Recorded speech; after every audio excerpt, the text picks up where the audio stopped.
ስሚ ወይ ልጅ እንዴት ነሽ? እንዴት ነሽ የኔ እናት? ምን ተፈጥሮ ነው ቲክቶኩ በሀቢባና በተስፍሽ ቪዲዮ ተጥለቅልቋል? ምን ተፈጥሮ ነው? ምን መሰለሽ እንትን ነው ይሄ በዛች ሳጂ ምናምን ሸፍና ያው ፕራይቬት ስለሆነ ማለት ነው። ከዛ ህዝቡም እንዳለ ግር ብሎ ሲጮህባት ጊፍት ስለምትሰጥሽ ምናምን ሲሏት በቃ እኔ ልክ አይደለሁም ከህዝቡ ጋር ልስማ ምናምን ብላ መሰለኝ እንደዛ። ከዛም በኋላ ከተስፍሽ ጋር ደግሞ በጣው ምክንያት ነው በነገርሽ ላይ ከተስፍሽ ጋር የተጣሉት እስከ 100,000 ብር እነሱም አይሰሙም እኮ እነዚህ ከዛም በኋላ እስከ 100,000 ብር ድረስ እየቆረጡ ከዛ ተስፍሽ ደግሞ እንዴት አንዷ ገብታ እሱ ቤት እንደዚህ ቆርጬ በጣም ብዙ ትኬት ተበላሁኝ ምናምን ስትለው ለሱም አይደግ ባልደረቦችን አጣሏቸው። እኔ ምልሽ እኮ ከዚህ በፊት የሆነ ታሰማውና ቮይስ ምናምን ተላከልኝና ከዛም በኋላ እናንተ ተው ምናምን አመጣጣቸውን ሳይ አላማሩኝም። እኔ አንቺት ምን አገባኝ? ጎበዝ ደግሞ እኮ ሊቹ ምን መሰለሽ፣ አሁን ለምሳሌ ተስፍሽ ለነሱ እየቆመላቸው ነው አይደለ? ለነሱ ብሎ ነው አይደለ? ግን እንዴ እናት ባለጌ ናቸው። ከአረብ ሀገር የመጣሽ በግልታ ይችላል አንቺ ራስሽ በግነሽ ሮኮ ነው ማለት እዚህ ጋር ባድትን በግኖች እያየ በግነሽ አለኝ። እኔ ማለት ነው እንትን ሆንኩበት ፍየል ሆንኩበት። እሱ ለካስ በግን የጠበቀው አይረ ልጅ አንቺማ ስሚኝ እማ አሁን ዋናው ፖይንቱ ሳርለም ነይ እስኪ አንቺ ቤት ግቢና ወሬውን ንገሪኝ። ተፈጥሮ ነው እስኪ ቤቲን አስገቢያት ልጅዬ ነይ እስኪ ቤት ግቢ ነይ እስኪ ማህሜትማ እንዴት ቀረኩ ቤተሰብ ቀረኩ ዩቲዩብ ካልገባም እኮ እስከ 11 ሰዓት እያስቆዩኝ ባልማርስ ቢቀርብኝስ ጋይስ እሺ ሰሚሊ እንዴት ነሽ የኔ ውድ? እንዴት ነሽ ቤትዬ? ትላንት እኮ አንበሳ ወረድኩኝ እኮ የኔ ፍቅር። አየሁኛ ቅድም ያወራን ነበር። እኔ እኮ የቃል ዳኳ አልወድም፣ ቃል ሲኖርብኝ አልወድም። ማሪ ታውቂያ? አይ ተገላገልሽ፣ ደግ አደረግሽ። ስሚ ቅድም ቆየት ሄደሽ ነው ሼር ስላደርግልሽ ነበረ የኔ ፍቅር። የለውም ጧት እኮ ልክ 10 ተኩል 10 ሰዓት ሲል ወደ ቤት የምመጣው ነግሬያቸው የለ እንደ 11 ሰዓት ቪዲዮ ጋር ቲክቶክ ላይ ተጋዳልኳችሁ እስከ ሳምንት የለውም ብያቸዋለሁ። ተረዱኝ እናንተ። አሁን ልንገርሽ እስኪ ንገሪ ምን ተፈጥሮ ነው ተስፍሽና ሀቢባ የተጣሉት? ይመስለኛል እሱ ያለው እንደሰማሁት ከሆነ የማዳም ቅም አሁን አንዷ 260,000 ብር እጣ ቆረጠች አሉ። እጣ 260,000 የኢትዮጵያ ብር እጣ። ከዛ ተስፍሽ ጋር ትገባና እንዲህ ሆንኩኝ ትላለች። ከዛ እሱ ደግሞ አትቁረጡ እድል አንዴ ነው አለ። እድል እውነት ነው ደግሞ አንዴ ነው። እጣ የሚቆረጠው አንድ ጊዜ ብቻ ነው። እዛ በቃ በሱ የተነሳ ተመላለሱ። ትናንትና ያልሆነ ንግግር አለችው። አብረን በልተን አብረን ጠጥተን ስትል እሱ እናቴ ሄደባት አልኩሽ ዛሬ ማለት እሱ ያሰበችው ሌባ ብለኸኛል ያለችው። እሱ ግን እንደዛ አላለም። 100,000 ብር ነው እጣው ይላሉ የቆረጡት ማሪ። 260,000 ነው ያለችው። ሪከርድ ግን የሰማሁት እንደዛ ነው። ሁለት እጣ ቆርጣ ነው እንጂ እጣው 100,000 ብር ነው እጣ ነው እንጂ እጣው አንድ ሺህ ብር ነው። ከዛ በጣም ብዙ ትኬት ነው የቆረጠችው። ተስፍሽ እውነት አለው፣ በጣም እውነት አለው። አዎ ማሬ፣ ኧረ ዝም በሉ ውሸት ነው ይሄ። እንዴት ነው አንድ ሰው 260,000 ብር እጣ ሲቆርጥ ሀቢባ ታያላለቻትም እንዴ? ምን አገባት እሱ? ለምንድን ነው የምትላት ማሬ? እንዴ እሷ እኮ ቢዝነሷ ነው አትልም እንጂ ሲጀመር አትልም። ቢዝነስ እኮ ነው የኔዋል። ምን ሆነሽ ማሪ? እንግዲህ ሀቢባ ለአረብ ሀገር እህቶች የቆመች ጀግና እህታችሁ ስለሆነች እንግዲህ እሷን መናገር አንችልም። አይ ለኔ ሳይሆን ለሌሎቹ ነው፣ ለኛ ሳይሆን ለሌሎቹ ነው። አይሰሙም ሲጀመር። እጣ ራሱ የሚባለው ነገር ራሱ እጣ ሲቆረጥ እኔ የማውቀው ሎተሪ ይቆርጣለን። ሎተሪ አሁን እኔ ቆርጫ ቃለሁኝ አንድ ነው የምቆርጠው እግዚአብሔርን ከአንድ በላይ እንዴት ነው የ260,000 ብር እጣ የምቆርጠው? አንድ ሰው ማለት 10,000 ማለት አንዱ እጣ ስንት ነው? 1,000 ብር። ሀቢባ አያገባኝም ማለች። አየሽ አይደል? ይኸው ሀቢባ አሁን እንደዚህ ሲባል አያገባኝም ማለች። ዩሲ ሰዋት በጥሩ ነው ምንድነው? ከዛ ደግሞ ልጁ ምን መሰለሽ አሁን ለምሳሌ ተስፍሽ የሚደግፉት የአረብ ሀገር ሴቶች ይኖራሉ። ብዙ ነገር አርጓል፣ አሁን አርጓል።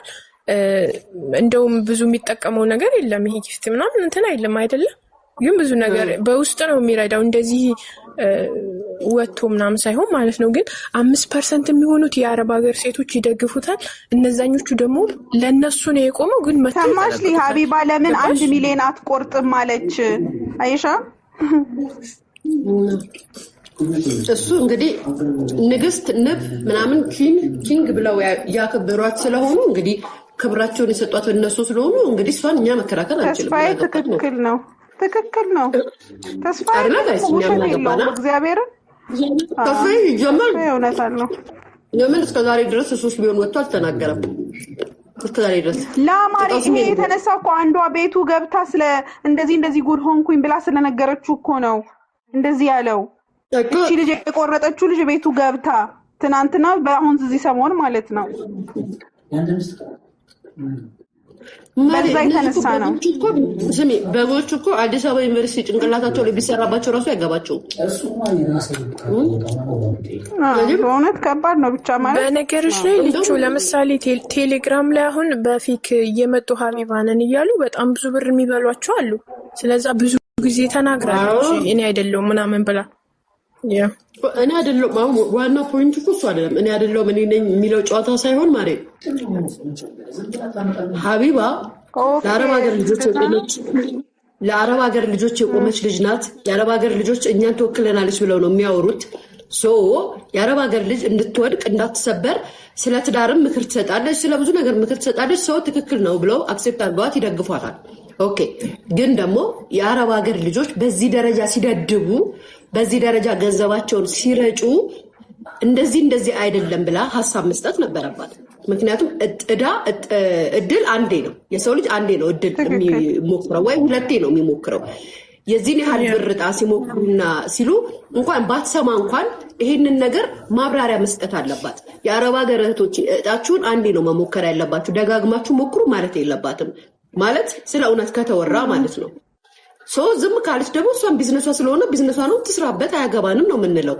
ግን ደግሞ በተቃራኒ ደግሞ መጥቶ የአረብ ሀገር ሴቶች ድምፅ ነኝ ብሎ መናገር አይቻልም። በዚህ ደረጃ አረብ ሀገር ሽንት ቤት ያጠበች ዝቅ ከፍ እያደረገቻት የማዳም ልጅ እየተጨማለቁባት እየሰደቧት ባይተዋርነት ተሰምቷት በምትኖርበት አገር የ1 ወር የ2 ወር ደሞዟን አንስታ ሶሻል ሚዲያ ላይ እጣ እያለች። እጣ ማለት እኮ ቢንጎ የሚባል ሎተሪ ድሮ ታውቃላችሁ? እንደዚህ የምትጫወቱበት ሎተሪ ልክ ሙሉን ስትገዙት ከዛ ውስጥ የተወሰነ እጣ ይደርሳቸዋል። ያ ማለት የዛኔ 75,000 እና 25,000 50,000 ነው እንግዲህ የሚደርሱ አይደለ?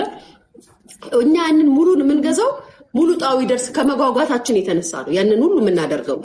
እኛ በዚህ ሀገራችን ተቀምጠ ነው። እነሱ ደግሞ ያንን ብር እንዴት እንደሚያመጡት እራሷ ሀቢባ ታውቃለች። የ250,000 ብር ትኬት ሲቆርጡ ወይ ደግሞ ደጋግሞ ሲቆርጡ ምክር ብትሰጣቸው እረፉ ብትላቸው መቁረጥ ይችላሉ፣ ስራ ነው። ነገር ግን ደግሞ ደሞዛችሁን በዚህ ደረጃ በዕጣ አታጥፉ ብላ የማዳም የቅመሞች መምህር ስለሆነች ማለት ነው ብታስተምራቸው ኑሮ ላይበሉ ይችሉ ነበር። ይሄ ሁሉ ካለፈ በኋላ አያገባኝም ማለት መብቷ ነው። ምክንያቱም አምነዋት ነው፣ ተማምነውባት ነው። አይደለም 260,000 ብር ለምን 1 ሚሊዮን ብር አይበሉም? እኔ እማዝንላቸው ይመስልሻል?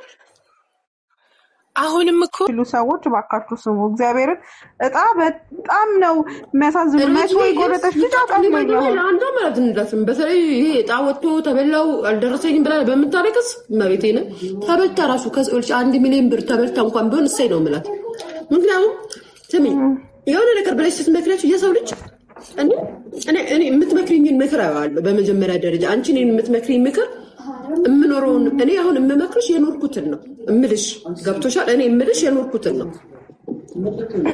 ለምሳሌ በሪሌሽን እኔ ላይ እንዲደረግ የማልፈልገውን ነገር ወይም ደግሞ እኔ እንዲሆንብኝ የማልፈልገውን ነገር ሌላ ሰውን አልመክርም።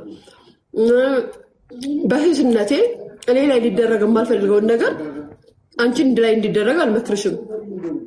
እኔ የራሴን ነገር ችዬ እየኖርኩኝ ራሴን እንደ ጀግና ሴት አድርጌ አንቺን የምመክርሽ ከሆነ እኔ ሳልኖረው ምክንያቱም ሁላችንም እኮ ሚዲያ ላይ ባንነጋገርም ባንተዋወቅም የሁላችንም ከበስተጀርባችን ያሉ ሰዎች ስለኛ የሚያውቁ ሰዎች አሉ የሚነግሩ አይደል ያኔ ሊያኮ አሁን ለምሳሌ ስለኔ ህይወት እዚህ ጋር መጥቶ የሚናገር ሰው ላይኖር ይችላል ግን ላንቺ የሚነግርሽ ሰው ይኖራል የሊያኮ እንትን እንደዚህ ነው ሊያኮ እንደዚህ ናት ብሎ የሚነግርሽ ሰው ይኖራል የኔን ፐርሰናሊቲ ህይወቴ የሚያውቁ ማለት ነው ተረስተሽኛ ስለዚህ የኔን ማንነት ያልሆንኩትን ነኝ ብዬ በውሸት ራሴን እዛ ጋር አድርጌ ያንቺን ህይወት ገደል አልከተም አልመክርሽም ለምሳሌ ባሌ ስራ ከሌለው ካላስተዳደረኝ ምን ያደርግልኛል ብዬ አልመክርሽም መጀመሪያውኑ ትዳር ብዬ ስመሰርት በንብረት በገንዘብ በብር ተመካክረንና ተደራድረን አይደለም የተጋባ ነው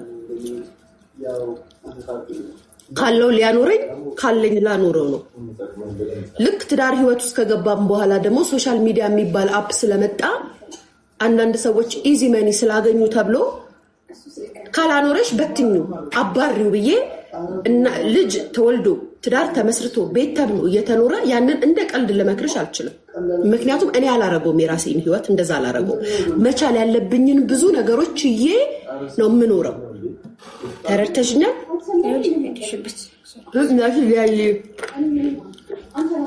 ስለዚህ ሚዲያ ላይ ግን አው ትክክል ነሽ ይባላልው ብዬ ያልሆነ ነገር አልነግርሽም ስለዚህ ይሄንን ደግሞ ትክክል ብላችሁ ነገሩ እናንተ በጎች አይገባችሁም ትምህርት ቤት ቢሰራባችሁ ራሱ አይገባችሁም እኔ መድኃኒዓለም እንደዚህ የዱባዮቹ እንደዚህ ምስቅልቅል ሲል እያየው ደስ ብሎኛል አሁንም ደግሞ ይሄም ጀማ ደግሞ ምስቅልቅል ብሎ ሳይ እንደዚህ ስቃለው መጥቼ ጋይስ እኔ ትላንትና እኮ ናፒ የሚባለውን የዛሬ አመት ነው